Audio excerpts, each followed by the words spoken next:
এই খিচুড়ি একবার হলেও রান্না করে খাবেন।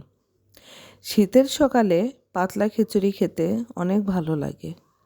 এই খিচুড়িতে বাগার দেওয়াটাই আসল আকর্ষণ।